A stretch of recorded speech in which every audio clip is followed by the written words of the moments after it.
This episode contains material that might be triggering for some. If you need to stop the podcast at any time to take care of yourself, please do so. If you need support, you can call the 24/7 National Suicide Prevention Lifeline at 1-800-273-8255.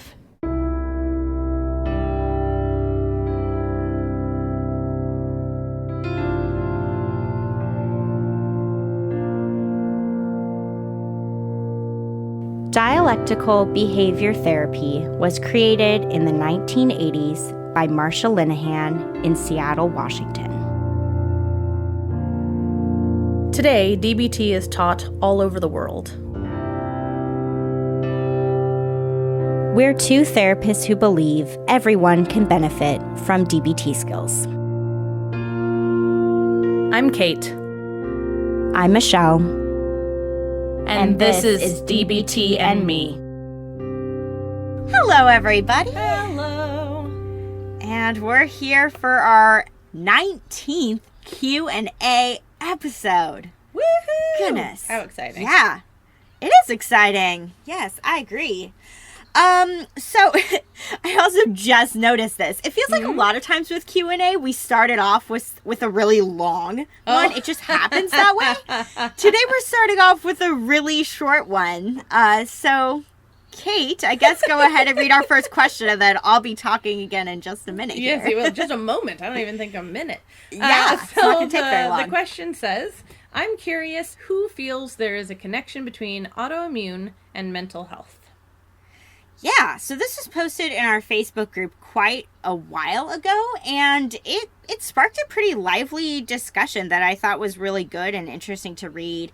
In case any of you out there are like, I'm not really sure what autoimmune diseases are or anything like that. I mean, there's so many examples, and Kate, feel free to chime in if you can think of some off the top of your head. But I mean, MS, so multiple sclerosis is one. Type 1 diabetes, rheumatoid arthritis, lupus, Crohn's. Yeah, there's so many, those are just some, right? There's so many different examples of autoimmune diseases that people can have and be diagnosed with. So basically, I mean, the way I interpret this question is this listener wondering, basically, do people believe that there is some kind of connection where maybe if you have an autoimmune disease, you're more likely to have a mental health diagnosis, or vice versa? And I guess that's kind of the thing here is,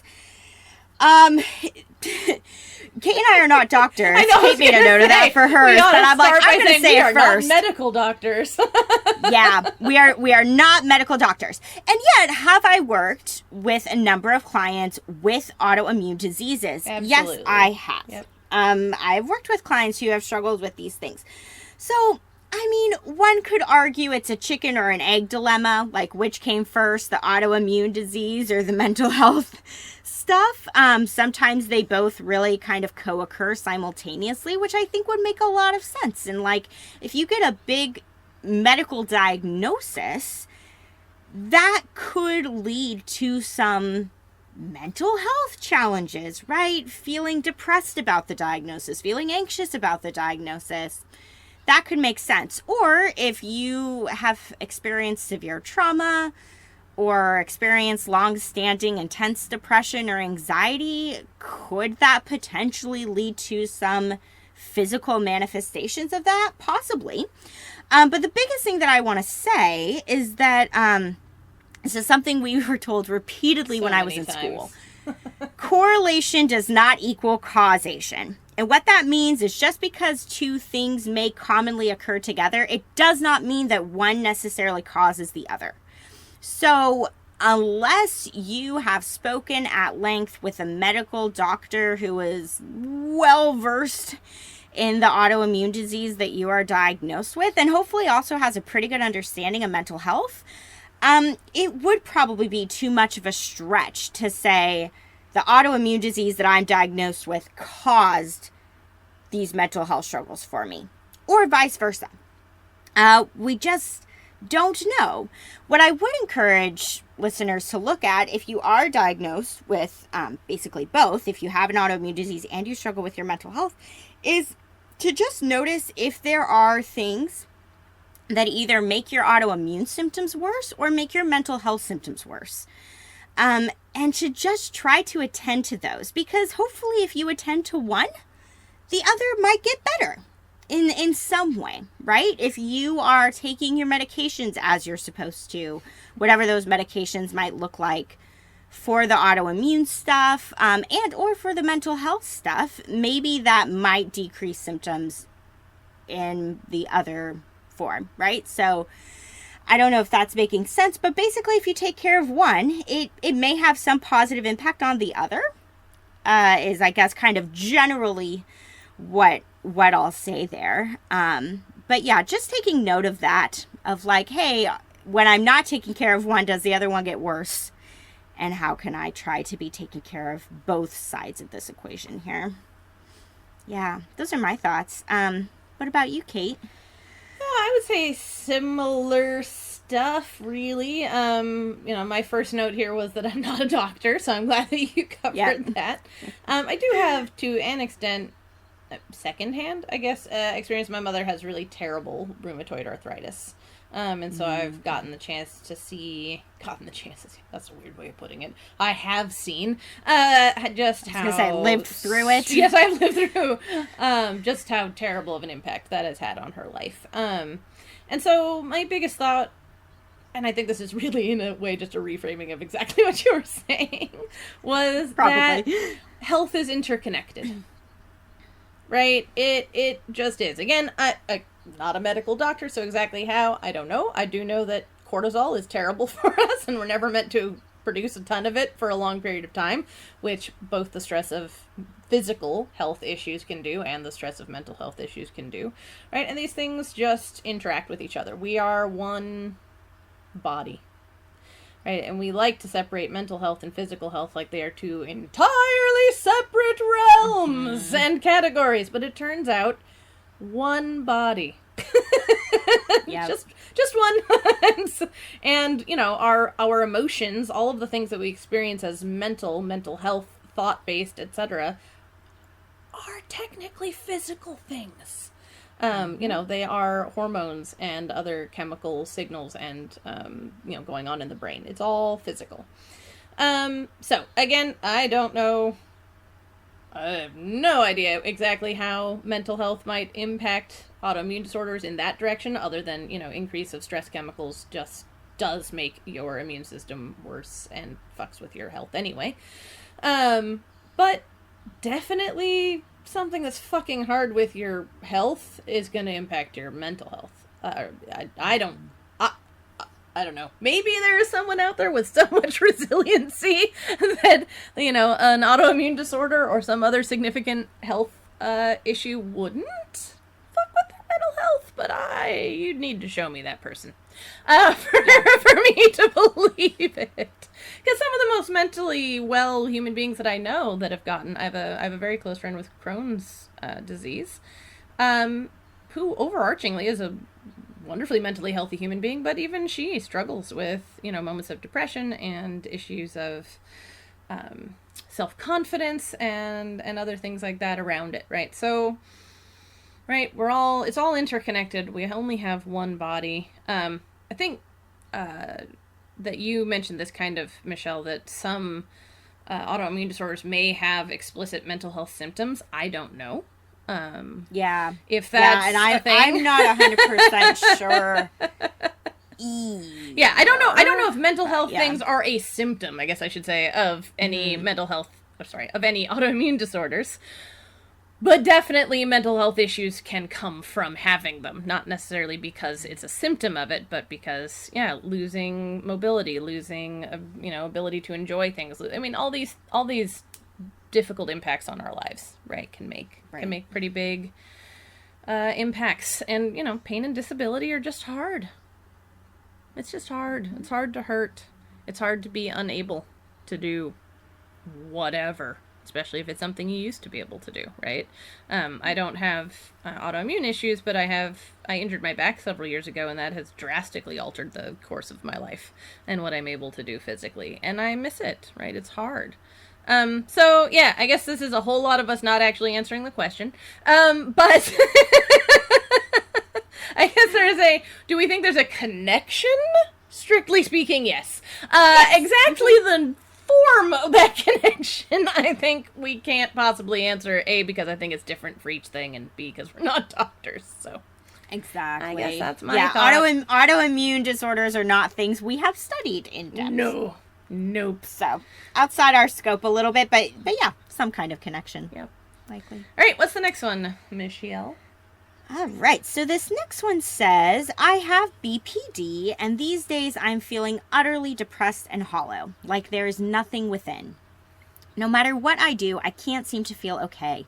I notice myself engaging in self-harming activities, like ruining my schedule, staying up till 4 or 5 in the morning, binge-watching TV shows, and other toxic activities. I took a few exams last month, and I don't know how I did.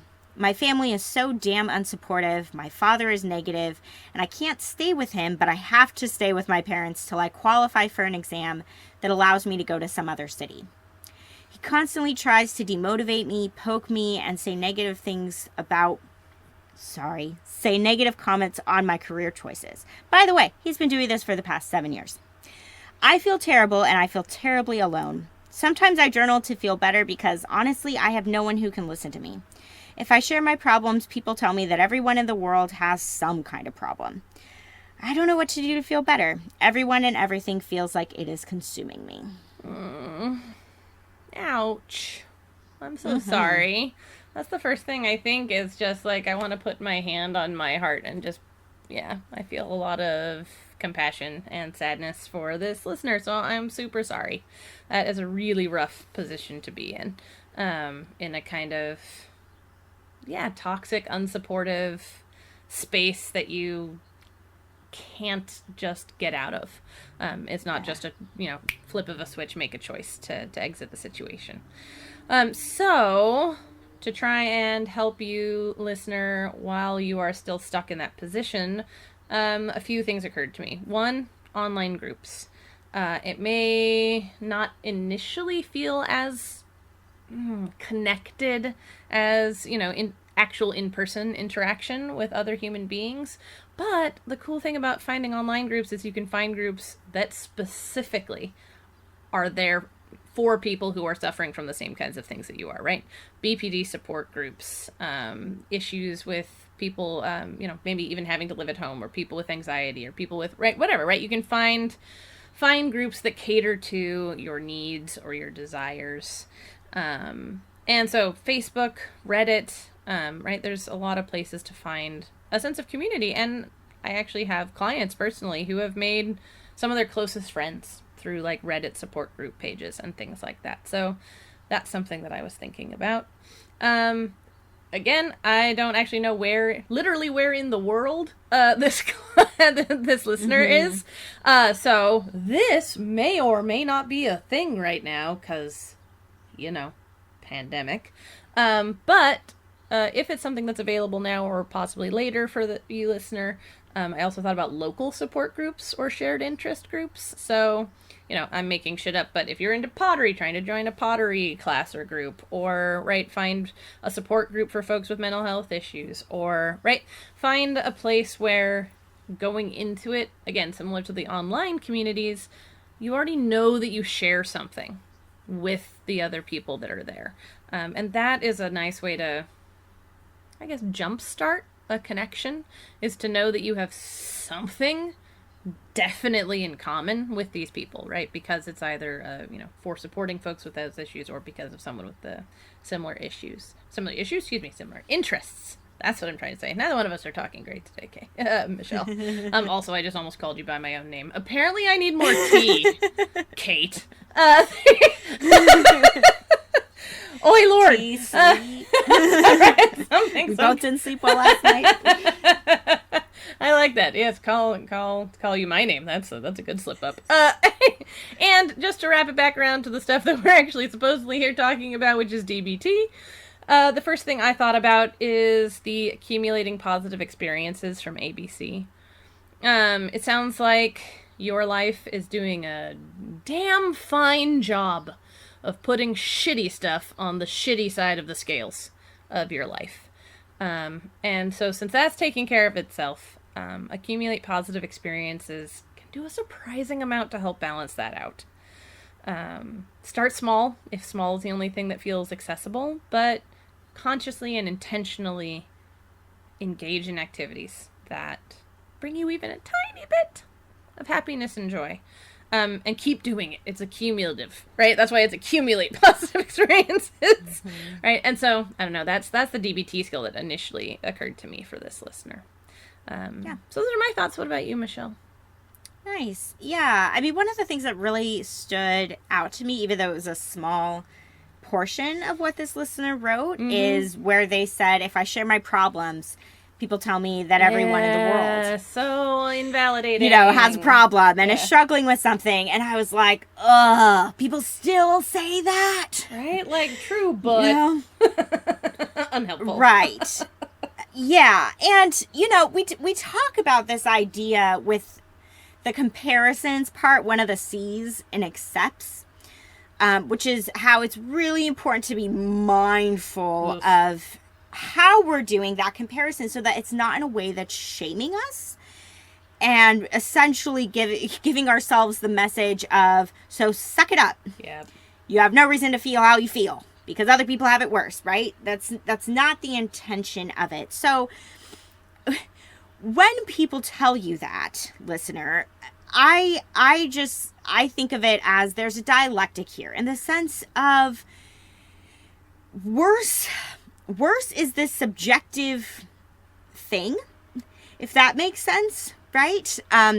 You could put 5 people side by side and each of those 5 people could tell their life stories, and then you could have 5 people listening to these other 5 people, and probably each of the people listening would be like, I think person number 4 has it worse, or I think person number 2 has it worse, or, it's totally subjective. Who has it, quote unquote, worse? So are there people who likely have it, quote unquote, worse than you?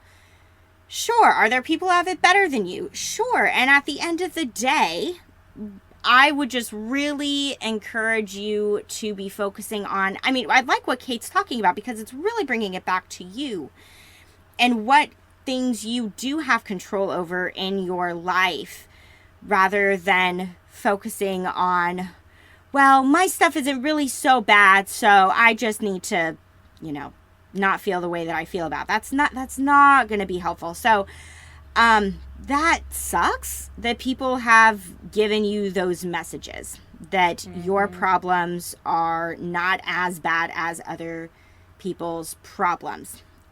Because again, we all have it better and worse than everyone else. We just all do. with some area of our lives, we do.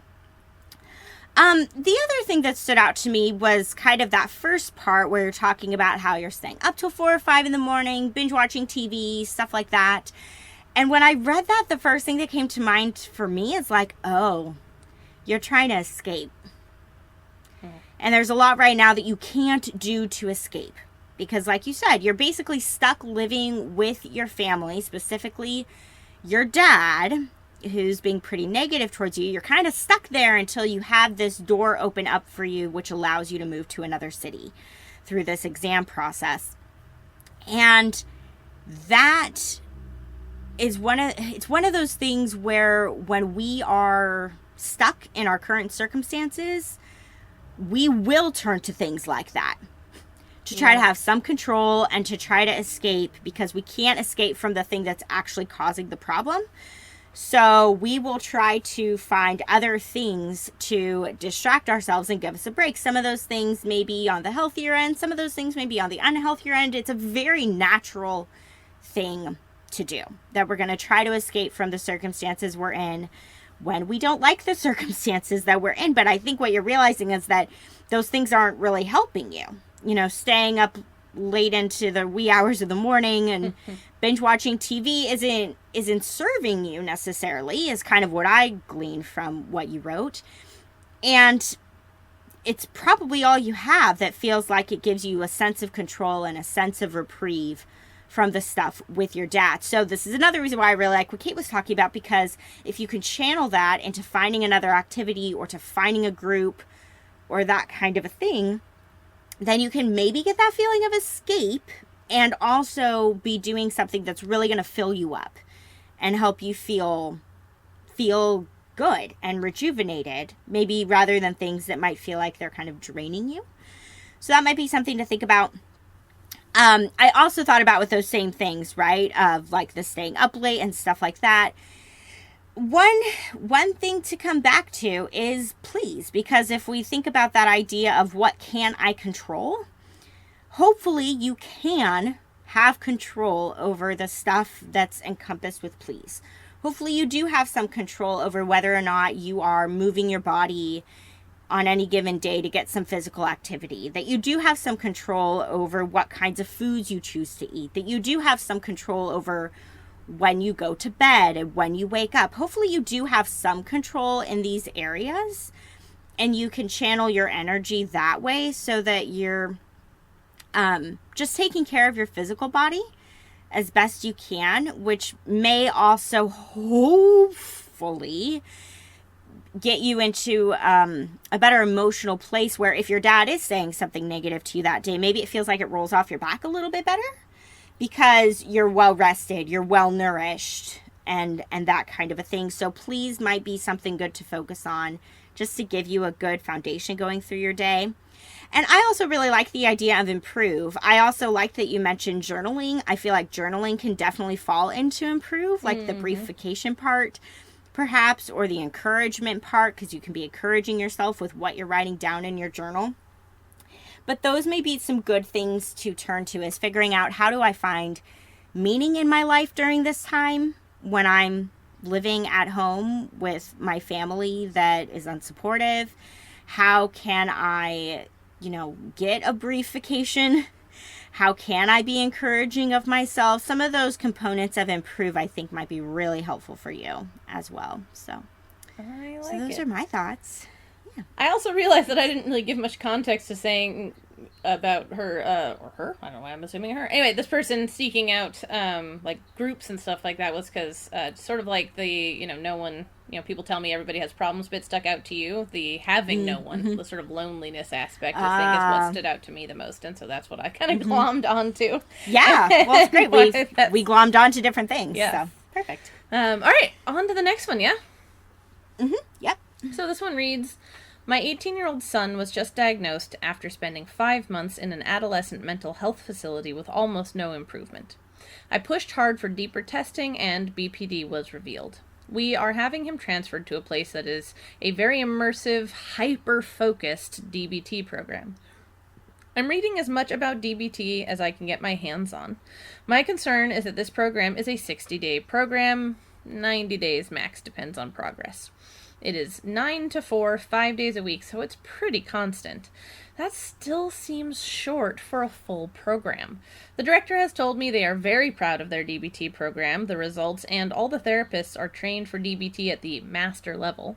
Can he really get enough to leave in 60 days? He's had 6 suicide attempts. He needs a lot of help. He'll be coming home to a DBT therapist, and I found him a local group. It's just the length of the program at his next facility that I am skeptical about. Yeah. Oh, it's hard because I really want to validate this listener. This listener is the parent of this son who's attempted suicide 6 times. Like, of course hard. You're terrified that he's going to have another suicide attempt. Of course you are, right? And you want him to get the best of the best help that he can. I will say this, Kate, I don't know about you, because there are a lot of inpatient programs. I mean, programs where you are living there. Yep. You go away to some place and you live there for 30 days, 60 days, 90 days, whatever it is, or you're in a hospital setting, and that do incorporate DBT. But I'll be honest, DBT is sometimes, at least my understanding, a small part of what you are doing in any given day. You will have maybe an individual session with a DBT therapist. You will do a group, but I'm not aware of any kind of inpatient DBT programs, if that makes sense. Like, I don't know if those exist. What this listener is describing is basically a partial hospitalization program. Yep. Where it's kind of like a job, right? Like it says in the post, it's 9 to 4, 5 days a week. So the person goes and is working on their mental health 5 days a week. And there are some of those where that work is DBT related. But in terms of like an overnight program where you'd be living there and doing intensive DBT basically all day, every day, I don't know if that exists. And I don't know if there would be programs this intense that would last longer than this. I don't know. Yeah. I don't know if they exist, is I guess what I'm trying to get at here. Because outpatient DBT is oftentimes a year, right? Like Kate, you talked about that when you went through DBT. Yep. Your program was about a year. Yep. Weekly DBT group, but you were certainly not going 9 to 4. Oh, sweet Jesus, no. 5 days a week. I went for 1 day a year. week for the actual skills group. And that was like 2 Right. hours long, and then 1 day a Yep. week for a 1 hour individual therapist session. Yeah, which is pretty common. So you'd be hard pressed to find more DBT than this. I think this is Yeah. this is getting I like that way a of lot putting of it. DBT. Yeah, even though it is 60 days, 60 to 90. So Yeah, I honestly, want I don't to know validate. if I could talk about DBT that much for that long. I don't know if I could either. If you pressed me. Yeah. 5 days a week, 9 to 4. I know, I'm trying to conceptualize what the program would look like, God, and that's a I'm lot. not sure. Yeah, thorough. That's what I imagine it Yeah, looks like. very thorough. Yeah. Yeah, so, I guess even though I really want to validate the concerns that this listener has, this is probably about as intensive of a specific DBT program as you can find. So, it's probably pretty top of the line, even though it's only 60 days, and like I said in the post, then you get to continue on a more outpatient basis. We're going to have, like Kate was just describing, a DBT therapist you meet with once a week, a group you go to once a week, that kind of a thing. So I'm imagining that a lot happens in the 60 days of that program. And the other thing that I'll say, which, I don't know your son's experiences in terms of what it was like when they were spending 5 months in that other mental health facility that they were in. But there's actually a lot of research in the mental health field about the process of therapy that shows that the biggest factor in terms of whether somebody is going to change or make improvement, a lot of it really rests on the therapeutic relationship that's formed. So you could have somebody who is delivering you the best, most top of the line information about DBT or anything else, but if you do not feel a connection with this person, it's not going to jive probably for you, right? Like if you think back, we all have like a favorite teacher that we had in school. We have that teacher where it's like, oh my gosh, I loved this teacher. Then you probably had a teacher where you're like, I hated that teacher. Guess what? You probably learned more in the class with the teacher that you liked than the teacher that you didn't. Even if they were both, say, presenting the same-ish material. A lot of this is going to depend on the rapport that your son builds with the providers. And some of that is going to depend on the structure of the program. Like, I hate to say it, but sometimes if someone is in a program where the providers are pretty burnt out, they're not probably going to get as much because the providers aren't showing up in the same way. So it might be less about the length of time or less about how the program looks on paper. My hope is that your son will be able to feel connected and engaged with what this program has to offer him, and that he will like the providers that he has. Because if he doesn't, and if he didn't at this mental health inpatient facility he was at, that is going to inhibit his progress. Like, you need that therapeutic bond as sort of a prerequisite for progress to happen. And that's going to be really hit or miss. Again, you can go to the top of the line place, but if you don't click with the people, you're not going to get as much out of it. So I'm hoping that he can connect with someone in this program and that he will be open to receiving the information how they present it in the unique way that they will, because everyone is different in how they present I don't know, just how they do therapy or how they present DBT. Yes, the skills are the same, but they can be delivered a variety of ways. So I hope that he'll click with someone. And to be honest, right now too, a lot of programs have really long wait lists, and you got him in somewhere. And again, to me, this program sounds like he's going to get a lot of DBT, and I hope that DBT will click for him. So I'm feeling optimistic. I'm crossing my fingers for you that this will help him make some headway with his healing and his mental health. So I get your fears, and also this will hopefully be pretty good. I like it. Yeah. Okay. I'm done talking there. Yeah, I don't know. I'm always entertained, Michelle. So often we get like the same question or the same whatever, and we have wildly different responses. Which makes sense to me because we're very different humans. But I'm almost more entertained by the times that we have very similar responses. Yes. Because that tells me, I don't know, there's something more unifying about the idea if we end up with a lot of the same stuff because we're so different normally. So a lot of the same stuff that Michelle just said.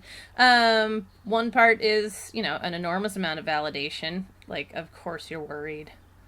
But also with that validation, I want to make sure that I'm heaping a bunch of praise on this listener because damn, are you working hard to help your kiddo.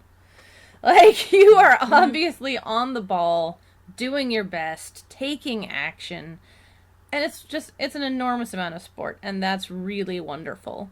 And in fact, I think that continued support, not just from you, but the fact that you are supportive and also you have him set up with this DBT therapist and a local group after this program, that's going to make a huge difference. That it's not going from, this intensive program to nothing, right? That'd be a rough transition, right? It sounds like you're doing, it's a pretty cool and well-organized kind of stepping down, right? From inpatient to partial hospitalization to then more sort of typical outpatient care. And I think that's really lovely. I chimed in a bit when Michelle was talking about it, but I agree with her absolutely that a 60-day partial hospitalization program that's just DBT sounds somewhere between awe-inspiring and impressive. I don't know. I'd have to spend a lot of time trying to make DBT take that long for every single skill, every nuance of every skill that I've ever thought of. Yeah. Well, and I just thought about this too, which we've touched on, I think, in some random Q&A episode somewhere, but Kate and I live in the Seattle area, so we are at the heart of DBT. Yes. This is where DBT was created. So we have lots of different, DBT is, regularly taught in partial hospitalization programs, and we have a couple different, pretty prominent group practices in the area that provide the groups and the 24-hour phone calls if you need it, and the individual therapy and do all that. And I don't think we have anything that intense for DBT locally. I really don't. I've never heard of it anyway. Seems like a gem. Yep. Yeah. So that sounds awesome.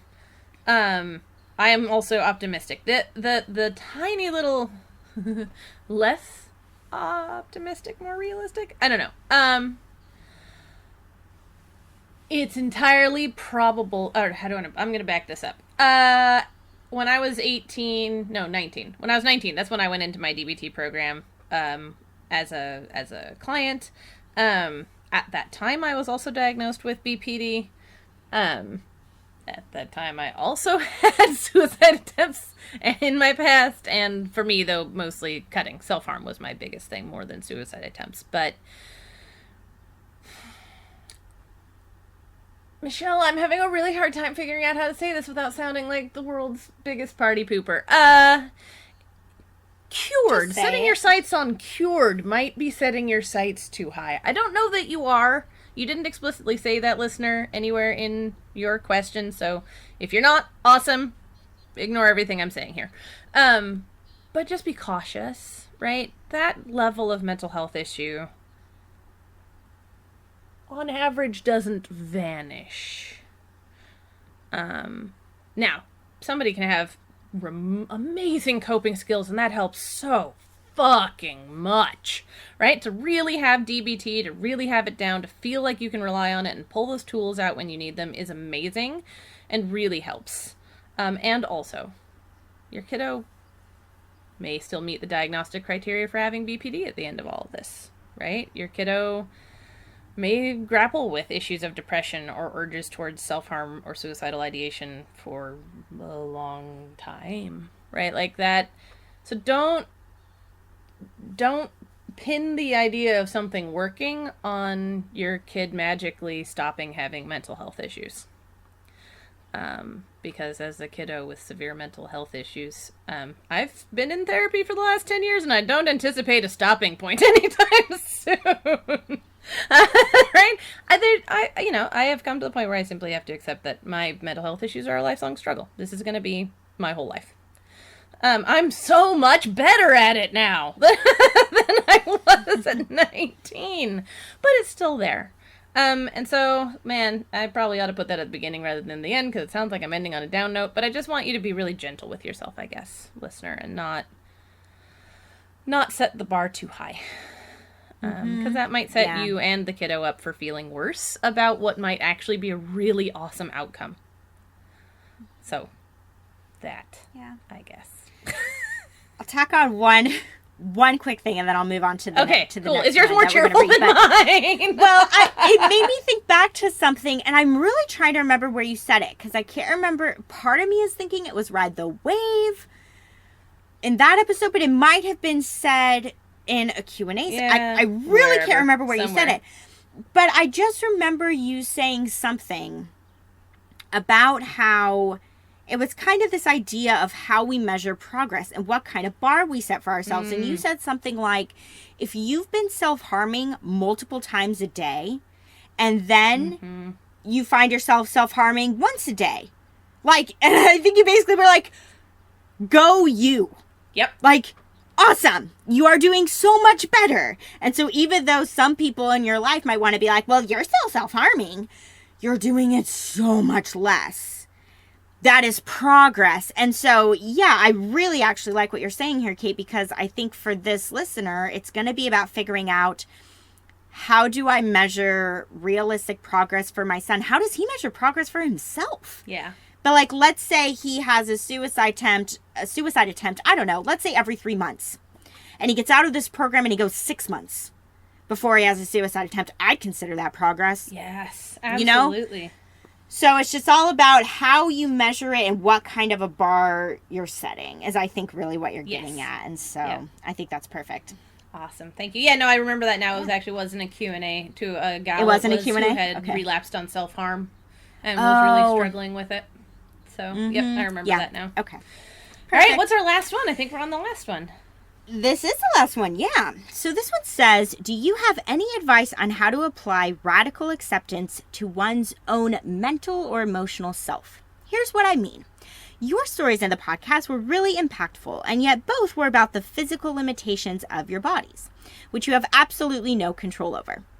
I'm working on accepting some things about myself and my ADHD, which in reality sometimes contributes to me letting others down and doing things I regret, or having weaknesses, in quotation marks, that I so desperately want to change, but in all reality are probably how my brain is wired and not a great use of my energy to try and change completely. I know that this isn't something I chose, but it still feels like I'm responsible for it and leads to a lot of shame as a result. I know there's something about radical acceptance in here, but I'm having trouble figuring out how to apply it without composing a narrative of negative self-talk in the process. Does this make sense? That's how they ended it. Yes, it makes sense. And also, I love this. Now I'm inspired. Next time we teach the radical acceptance class, maybe are you going to change up your story? Maybe I should change up my story.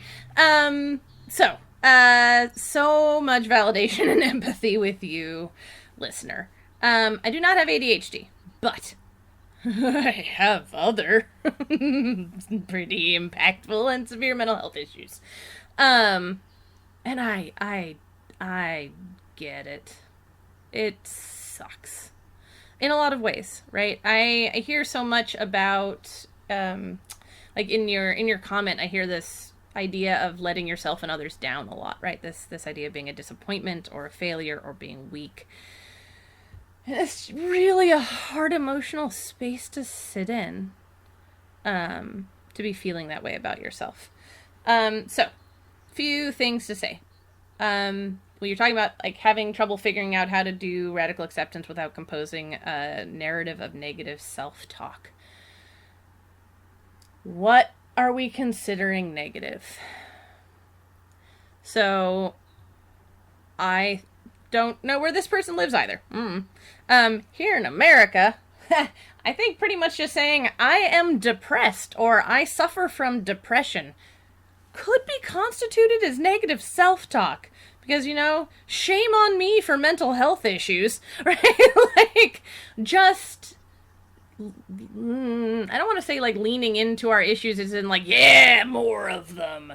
But just being like, yes, right? Like, this is true. These are my limitations. This is who I am. This is how I'm wired. Can be considered negative because those are seen as quote-unquote negative traits. So, I don't know what you mean by negative. If you're having a hard time doing it without saying stuff like, I suck because I have ADHD, or I fail my friends all the time, or right, like, there are certainly ways you could be framing it that are explicitly negative. And I, definitely you are on the right path to avoid that. Also avoid fake positivity, though. Don't flip the switch to everything is fine. Right? This isn't a problem. Whatever. It probably is a problem. Probably often things aren't fine.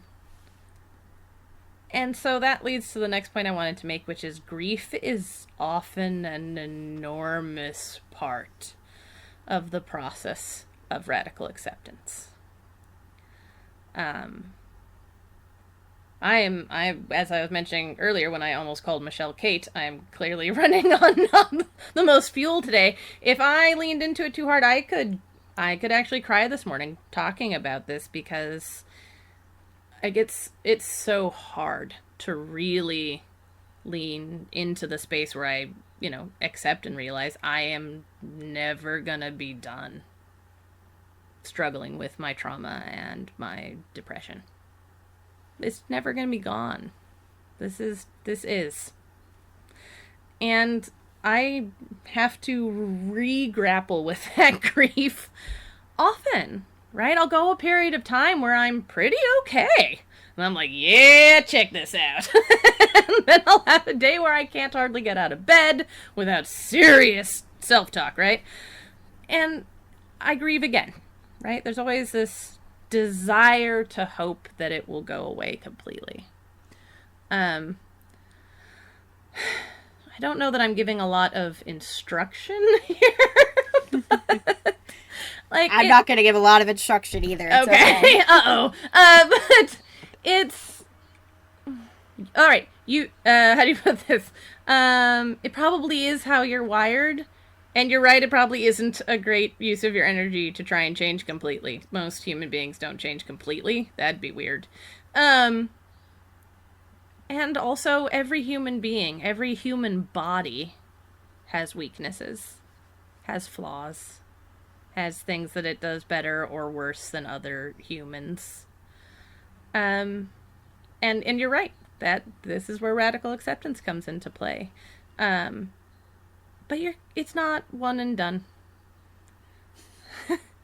You'll make progress. It'll get easier. It's not like every single time that I have, a resurgence of severe depression or anxiety or whatever. Every time I have a severe trauma response, it's not as hard as the very first time, right? Like, it gets easier as you continue to work on radical acceptance, as you continue to build, I guess I would say, your radical acceptance.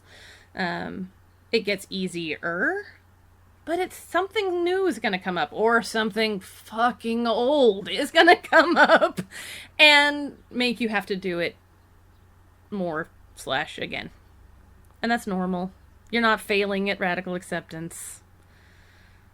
radical acceptance is a process that often needs repeating. But yeah, do try to not like just shit on yourself, but try and be as objective about your own subjective experiences as possible, right? Not I don't know, stupidly depressed, but I am depressed, right? Not I'm a horrible disappointment to my friends, but sometimes my ADHD means that I miss plans or let people down, right? Like, try and be a realist and try and be objective and recognize that sometimes, depending on the context, those things in and of themselves may seem negative when they aren't. I don't know. I hope somewhere in there is helpful. Oh, and a skill, because I'm always like, oh my god, there's a Q&A on a DBT fucking podcast, Kate. Find a skill. I don't know about for you, but I think this might be helpful as sort of a secondary skill to pair with your radical acceptance is effective rethinking and paired relaxation.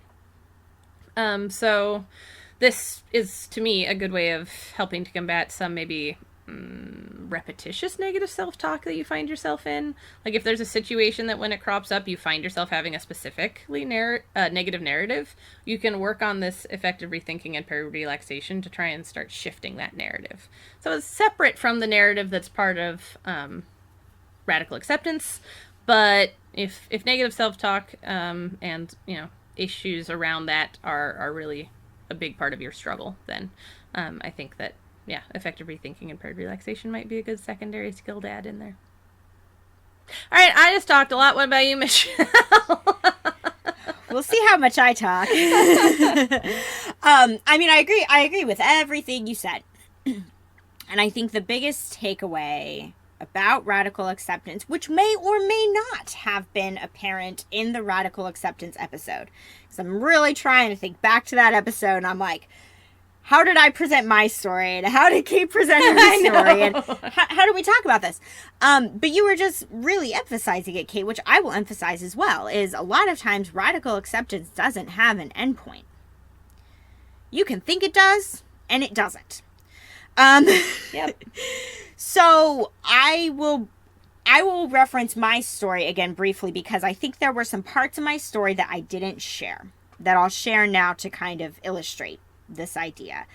So the story that I told about radical acceptance was how I injured my hip because I was dancing ballet intensively, and essentially that led to me having a couple surgeries, and I had to stop dancing, and then I went on the path to basically become a therapist because I had to reorient myself or completely change, really, what my career goals were going to be, because becoming a dancer was not a plausible career goal for me anymore. And so I had to accept that I could no longer dance and figure out what else I was going to do instead. The story doesn't end there. I think that's where I ended it on that episode, but the story doesn't end there. Generally where you end it when we talk about That's generally where I end it. But fun fact that I don't think I shared or talked about much on that episode is that I had a third hip surgery in 2018, 10 years after my second hip surgery. And that's because for about 10 years, I had to figure out how to live with my hip being what it was. The first two hip surgeries I had did not make my hip magically pain-free. I'm doing much, much better after this third hip surgery. It feels better than I ever thought it could, honestly. But I was not pain-free after my surgery in 2008. So yes, you could look at it as, oh, Michelle found her happy ending. She became a therapist and found a meaningful career. How great. But did I accept the physical limitations of my body? Oh, I really struggled to accept the physical limitations of my body. Mm-hmm. I struggled with that a lot. I still struggle with that sometimes because my hip is still not 100% and likely never will be. So it's one of those things where kind of a lot about radical acceptance is figuring out how to live with the thing that you're trying to radically accept. And there could be a lot of different layers to radical acceptance. There's the one layer that again, thinking back to what I shared on the episode, I really emphasized the layer of accepting that I could not dance anymore. But then there's this additional layer of accepting that, oh, when I go for a hike with, say, Kate, which I did at one point, my hip's going to hurt for a week after that. Because it did. I thought I'd be fine, and I wasn't, and I had to deal with that. And then tell myself, okay, so the next time you go on a hike, you can't go for that long of a hike. Yeah. You just can't do it, kind of a thing. So I've really had to learn how to live with my hip, being what it is and the limitations that it has, even though it's much better now after my third hip surgery. And I had to accept that I needed to actually have another surgery. I really did not want to have another surgery. I did not. I was very, very resistant to the idea because I just thought it wasn't going to work. The first two really didn't, so why would this one be any different? And again, thankfully, it was a different experience for me, but I was resistant. So I say all this, listener, because what you're talking about here is ADHD. And to get to a place of radical acceptance, it's figuring out how to work with and live with ADHD. Whatever that means to you. This doesn't mean to not go to therapy for it. This doesn't mean to not take medication for it if this is something that's recommended to you. This does not mean that we just roll over and throw up our hands and go, I have this thing, whatever it is, and so I can't do anything about it. No, you likely can. But you've got to figure out how to live with it. Because as Kate was emphasizing too, it's probably not going anywhere. That doesn't mean it's going to be awful forever, but it's going to be there to some degree or another for the rest of your life. The same way that my hip, to some degree or another, is going to affect me for the rest of my life. It's not the same as the hip that I didn't have surgery on. So it's figuring out how to live with it. And I don't know, listener, what that is going to look like for you. Only you can figure out what that looks like for you to live with the ADHD symptoms that you experience. But some of it might be figuring out, how do I communicate about this to other people? How do I let my family and friends know, hey, I might forget when we set up a lunch date. This is what I'm going to try to do, but I'm just letting you know, this is something that I'm figuring out how to work with. And sometimes I might do better and sometimes I might do worse, but I'm working on it. How do you communicate this to the people around you? And again, I personally don't view thinking something like that as negative self-talk. To accept, hey, this is a struggle that I have and I'm figuring it out. That doesn't sound negative to me in the slightest. And I think that's also what you were really getting at pretty nicely, Kate. So it's a lot of realizing, how does ADHD affect me? How does it make my lived experience different from somebody else's who does not have ADHD? And how can I stop fighting that and start feeling more empowered to just accept the impact that it has on me and how I can work within the limitations that I have, instead of pretending that I don't have them. Because again, that's what I did with my hip, at least for many years. I liked to pretend I didn't have limitations, and then it would bite me in the ass later on because it would hurt for a long time and I just wanted to ignore it. So don't ignore the ways in which ADHD may sometimes cause you pain or difficulty. Listen to those times and learn from those times so you can work with it. That's what I would say. I like it. Yeah. But you're right. It's funny. I hadn't thought about it until this listener said it, but we do both talk about physical stuff. Which is interesting because for me, at least, I don't know about for you, but the physical thing was so emotional that it doesn't even occur to me as a physical thing. Right. Until this person pointed it out, and I was like, oh, I true. guess technically that is accurate. It feels emotional. It's a physical limitation of your body. And then my emotional repercussions of that. Yeah. So it's something we're thinking about. That we can diversify our stories so they include a little bit more mental or emotional stuff, because I certainly have that as well. Yep, yeah, this is true. And yeah, Kate knows my backup radical acceptance story, which is purely emotional. Yeah.